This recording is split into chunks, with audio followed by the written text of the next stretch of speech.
What is going on, YouTube people? Northeast Ohio Sports Cards here for another Marvel Monday.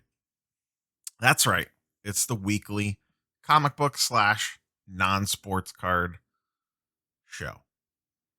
Today we're going to do a little bit comic book market update, kind of look at a handful of key books, about 6 or 7, how their prices have been performing, how the market's been holding up since its insane rise in the early spring months to what is going on now that we've reached summer. And as we've seen the sports card market take a major hit the last 3 months, is the comic book market starting to cool off at all? So I picked out a bunch of keys from the late 70s into the early 90s: Hulk 181, Giant Size XMen, ASM 300, that sort of stuff, New Mutants 98. And just wanted to kind of dive in and see how their prices are holding up. So before we get into the wonderful charts and graphs, like, comment, subscribe, all the YouTube stuff down below, eBay affiliate link, all that jazz. Let's go ahead and dive in. Today, we're going to be using GPA analysis, or GP analysis, GPA for short. I don't know if I've ever used this before on the channel or not. I do subscribe to it. It's goodish. It's not market movers. What is? But it's not bad. It gets the job done. There's some things I like about it. There's some things I don't like about it. Their search interface is terrible. But it does provide the data, and we like data around here. So we're going to start with Spider-Man, because he seems to be, in one hand, the Spider-Man market is cooled off a little bit, and maybe it's more specifically the symbiote market. Anything related to Venom really went nuts the last couple months. Since the trailer has released, that stuff has cooled a little bit, not a ton. It's not on a free fall like the sports card market, but other Spider-Man stuff has. So it's like the money is shifted. Spider-Man money went from symbiote stuff to old school stuff because of all the Sinister Six spec and hype for the new movie and Kraven the Hunter. So I didn't pull much of that stuff today. I wanted to look back at how the stuff was performing that already went crazy versus the stuff that's actively going nuts. You don't really need me to sit here and tell you that they announced the Kraven movie and Kraven stuff's going crazy. Rhino stuff is going crazy. Doc Ock stuff's going crazy. But let's take a trip back to symbiote land and see how that stuff has been holding up now that we are a few weeks removed from the trailer and hype has begun to die down's too strong of a term, but just cool off a little bit. First up, ASM 300. CGC 9.8, non-newsstand, just a straight up good old regular one. This thing's been on a little bit of a roller coaster ride, but this one has taken the biggest hit out of everything that we're probably going to talk about today. This was around 6,000 back in April. You can see here they list out the charts. Their graphs are okay, but they're so zoomed out that it gives you a general idea what's going on, but we're just going to mostly look at the numbers. Around 6,000 in the May, it gets in the late April, early May, it gets up to 7,500, 8,000, 8,500, 8,300, 8,100 the mid-May, and then one has not sold for a while. Went almost 2 or 3 weeks there, and then you see went from 8,100 to 69 to 68, and one actually, I waited to record this video. One sold Sunday afternoon for 6,500 on eBay. It was a CGC old label, which I know a lot of people don't like the old labels, but that could have caused it to go for a little bit less, but not that much less, but it's in line with these other two. So clearly the 8K highs were unsustainable. I'm going to guess, and this is a pure guess, that this thing's probably going to settle in around 6 and kind of cruise for a while until, all it takes is rumors for Venom to show up in Multiverse of Madness or the new Spider-Man movie, just something. The writing's on the wall for them to cross all this stuff in together. It's just a matter of time and how they want to do it, whether it's the Doctor Strange movie or the Spider-Man movie or the Spider-Man movie or the Doctor Strange movie, whatever. At some point in time, they're going to mix up, and when that happens, I could see this book spiking back up again. I still feel like it's fairly safe as a long-term hold. That has not changed at all. If you bought it at 8K, obviously you're feeling the pain a little bit. This was peak hype time. here in mid-May, but that one has obviously cooled a little bit. And like I said, this one took the biggest hit out of all the modern Spider-Man stuff, or more modern Spider-Man stuff.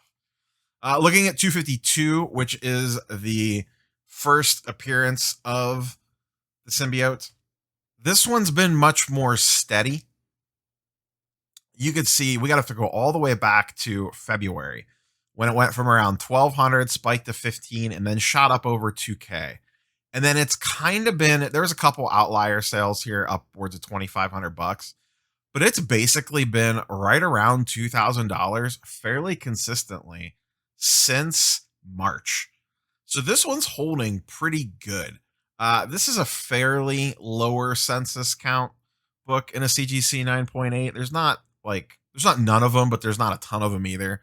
But this one seems to be holding strong. 1750, 1850, 1875, 1995. And if we go back and look at April and May, is basically all around the same, between 1700 and 2K, with one outlier sale here at 2400.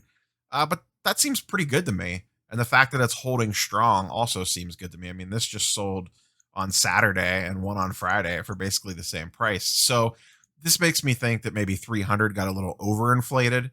And these other ones are still holding pretty strong because they didn't go as crazy price-wise. Next on the list, 316, key Venom book in regards to first cover appearance, classic McFarlane cover.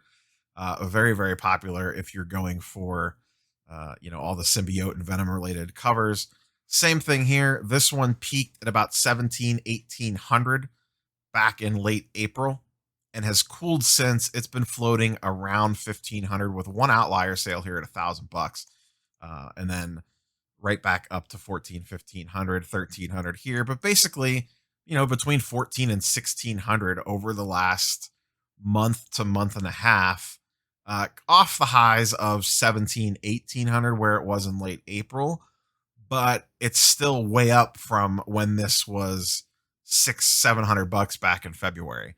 So even though this has spiked all the way up to 1,800, it has not pulled back nowhere near as strong as, once again, ASM 300 did.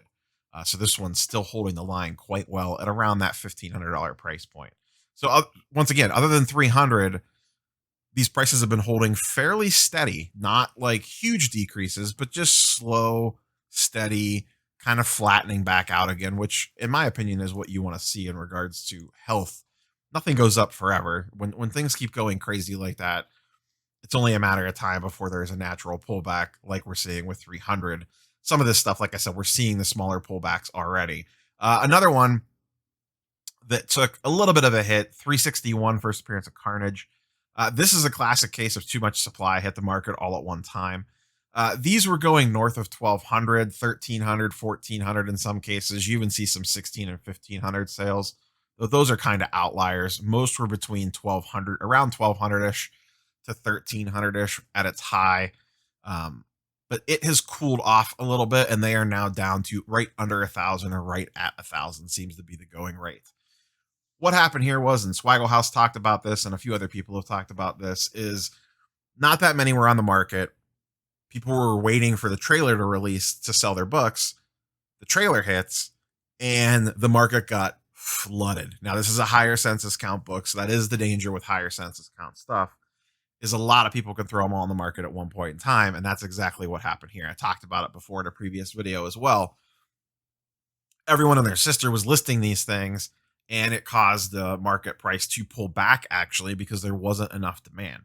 There were so many auctions ending for this book over a period of a week that it caused the price to slide backwards a little bit on this, even with the trailer just releasing. So I think this settles in right under 1,000, 800 to 1,000. And I think it just kind of cruises along until the actual movie comes out. And then that'll probably determine what the path of this is. If the movie's good, they set it up for another one, whatever, then it'll probably keep going back up again. But if the movie duds, it could pull back a little bit. I don't see this crashing back to, you go back in time here a little bit. You got to go back pretty far. Wow, that's because there's a ton of sales. Let's go back to, January, February. We're kind of back to February prices at around high 900s. But I don't see it going back to like January $600 prices, $650, $650 prices. I think it settles in probably between 800 and 1,000 and kind of cruises along until the actual movie comes out. But I could be wrong. This is one that I would like. It's been low. It's on the list. I just never got around to it. I'm in no big hurry for it because it's one of those ones that I know I can always find it.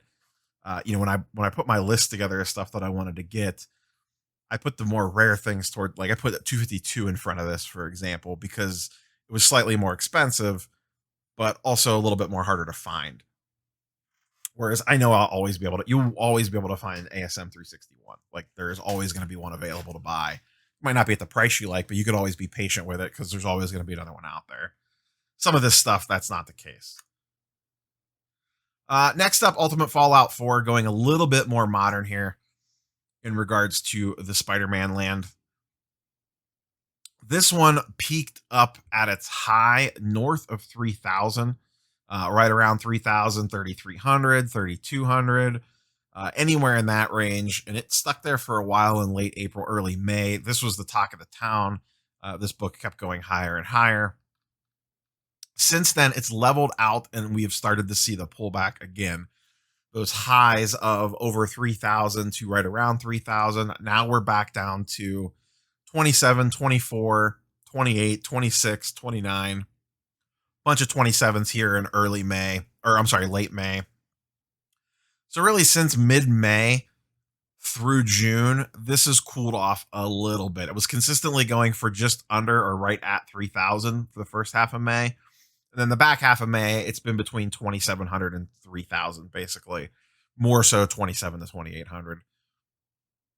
Same thing here, higher census count book. The hype kind of died down a little bit on this one, but we know Spider-Verse 2 is coming. That could easily spike it. Also, if by chance he would get announced coming as being in the new Spider-Man movie, that would obviously send this thing going crazy. And this is another one that I believe in from a long-term perspective. As long as you don't buy at the ultra high when the hype is the highest, this is another one that's high census rather, sorry. You could be a little bit patient with this and pick one up at the price that fits you best. You don't have to FOMO this one because there's a lot of them out there, but I do believe in it long term. I think this book will definitely hold its value for the long term and probably go back up, if not definitely go back up, as we approach Spider-Verse 2 and Miles eventually coming to either MCU proper or the Sonyverse or the cross between the two, however the hell they end up shaking that mess out. But I still like this book long term. I do not have a first print of this. I have a second print. I got in at the little bit cheaper one with the second print and the lower census count. And I actually like the cover better of that one as well. Next up, Giant Size X-Men #1, but in a 6.0. I went with a little lower grade here to get some more sales. This one's still going strong, pulled back, I guess you could say slightly, because there was a sale in April over 5K, but this one's been fairly consistent since about mid-April. 4,852, 48, 48, 49, an outlier here at 43, 49, 48, 44, 46. So mid fours to upper fours basically for the last 2 months. And even if you go back into March, 44, 42, 40, 42, and then a low 4 there, and then into the mid 4s as we move into April. So really for the last 3 months almost, fairly consistently between the mid 4s and low 5s. And I don't see this one changing. I know Comic Book Investments talks about all the time, and I agree with him that Giant Size X-Men is the one that if you're going to hold a couple for ultra long term, this is the one. X-Men are coming. They're not coming soon. It's going to be years before they actually get an X-Men movie. We'll get rumors and hype and casting and directors and producers and story tidbits and all that. But it's going to be a few years before we actually see the X-Men in a movie theater. And that's a long time for hype to build. And don't forget, prior to the MCU in the early 2000 or mid 2000s, before Iron Man, the X-Men were the golden children of the Marvel properties. they were the one that was the most popular. They were the ones that drove the comic book sales, not the Avengers. There is a mass of amount of X-Men fans out there. For a lot of people, pre-MCU Marvel fans, their bread and butter is the X-Men, myself included. I was born and raised on the X-Men and comic books. That was my superheroes, not the Avengers. The only time I read Avengers stuff was when they crossed over in the X-Men books. I just think like the hype now for X-Men stuff is out of control, and I don't think we've seen anything yet when it comes to X-Men stuff. That's why when you look at my mail days and stuff, almost everything that I've been buying are mutant keys, whether it's X-Men or New Mutants or classic covers or whatever. I've been putting more money in the X-Men stuff recently than pretty much anything else. I would really like a giant size X-Men, but it's still a little bit out of my price range. I've talked a lot before. I'm really torn between either a giant size X-Men, a Hulk 181, or a LeBron Topps Chrome, like a PSA 9 or a BGS 9 or something like that. They're all about the same price depending on the grade. And I'm torn between those three. All three of those would be bucket list items for me. So, and speaking of, let's look at Hulk 181. Scroll down here a little bit. I went with a 7.5 here, a little bit of a higher grade, higher price point. But same thing. This one did have a couple outlier sales, not outlier, I guess, peak sales in April of 10K and 9K and an 8,400. It's cooled a little bit.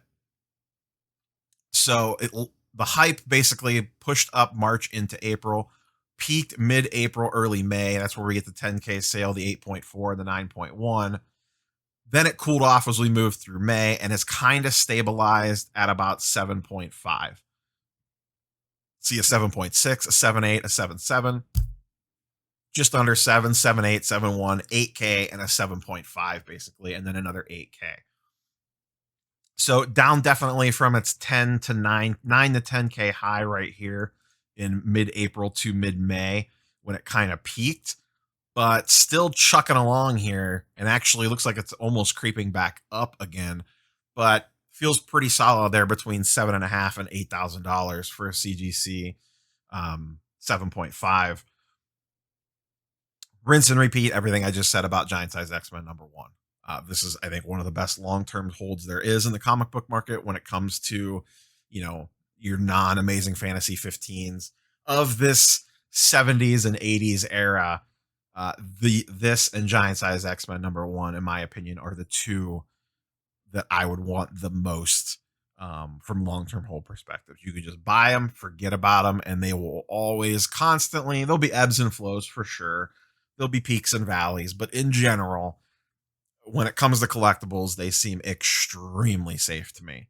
I just do not see these books ever, quote unquote, crashing back. Like I said, there'll be ups and downs, but in general, they are the gold standard. Once again, taking the literal golden age books out of the equation, looking more at the other stuff that is still relatively attainable.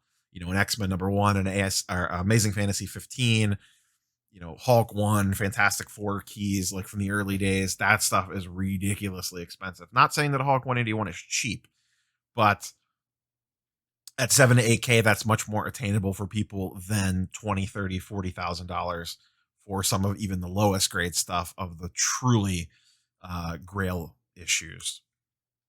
New Mutants 98, continuing on the mutant train and moving into the more modern stuff. Popular book around this channel, probably the poster child for most of my comic book thoughts and rants. This one's been going steady for a while. It did peak up at around 3K in March when the hype got its highest. There's a 2.9, a 3 even, and another 2.9. A couple other 2.9s, 27, 28, 29, with some others mixed in between. But recently it has kind of settled just north of 2,000. A couple actually dipped under 2,000 here in mid-May. You see a couple 1,900 sales, but then they immediately spike back up over 2 or 22. So this book seems to have settled in at about that $21 to $23 to $2,400 price range. 24 on the high end, probably more so 22-ish. And I think it's just going to kind of float around there until something hypes it one way or the other. I honestly don't see this book going under 2K anytime soon. It might dip under like it has, like these little 1900 flirts or whatever, but I don't see like an actual $1,700 sale happening probably anytime soon, unless something really crazy happens. I think this book stays right at around this $2,200-$2,300 mark, with it very easily spiking up if we get a Deadpool trailer, or Deadpool's going to be in this movie or that movie or whatever. Could easily spike this back up again. About, I think there's 3,000 of these on the census, give or take. So it's big, but in my opinion, once again, poster child for the channel, it's really not that many. Let's close out with one more X-Men key. This is one that I missed the boat on hardcore. That's Uncanny X-Men 129. This is the first appearance of Kitty Pryde / Shadowcat and Emma Frost / the White Queen. Begins the Dark Phoenix saga.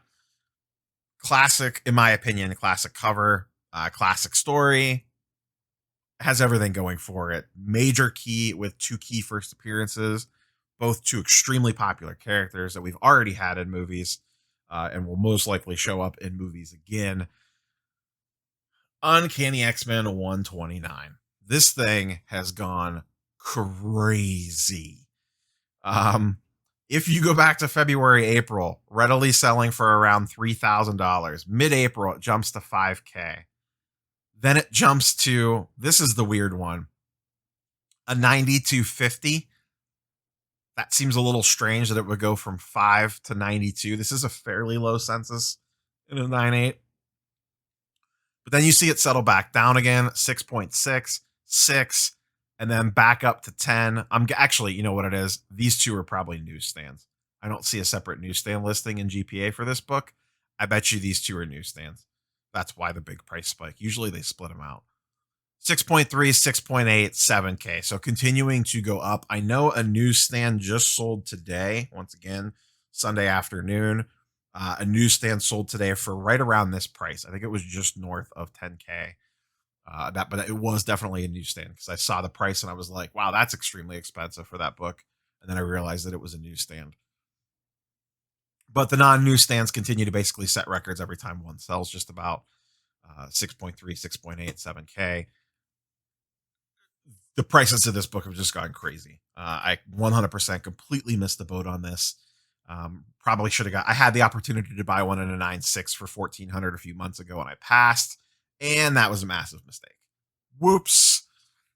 I forget what I bought instead of it. There was a couple things I was going between. It was probably something Spider-Man oriented. But this is one that I really wanted because I really like both those characters. I'm a big fan of both the White Queen and Shadowcat. Their current story, I shouldn't say current, because I am not current on the current run of the X-Men in the Marvel Unlimited app. That app's a few months behind, and I'm a few months behind on that. But I liked when the universe reset, how they handled those 2 characters kind of teaming up with their own little section of the Hellfire Club. I've been enjoying that run quite a bit. So always like those 2 characters. Should have pulled the trigger, missed the boat. What are you going to do? I'll circle back to it one of these days, but probably end up having to pay more for it or go for a lower grade, like a 9.4 or something. But yeah, that's the last one on the list. Uncanny X-Men 129, and a lot of other stuff still going nuts. I could have sat here for hours. Alpha Flight stuff's going nuts, like we talked about before. Old Spider-Man stuff's going nuts. And a lot of other X-Men keys are still going crazy. To me, the hype is still around the X-Men and older Spider-Man stuff, and a bunch of other stuff too, don't get me wrong. But that's the stuff that I've been tracking the most. So anyway, that's all I have for you boys and girls today. Don't forget to smash the like button. If you have any questions or comments, leave them below. If you're going to make any purchases, consider using the eBay affiliate link. We'll catch you guys. If you're just here for the comic book content, we'll catch you guys and girls next Monday. Not sure what the topic will be yet. And if you're a regular viewer, we will see you tomorrow for something sports card related. Have a great week. Peace.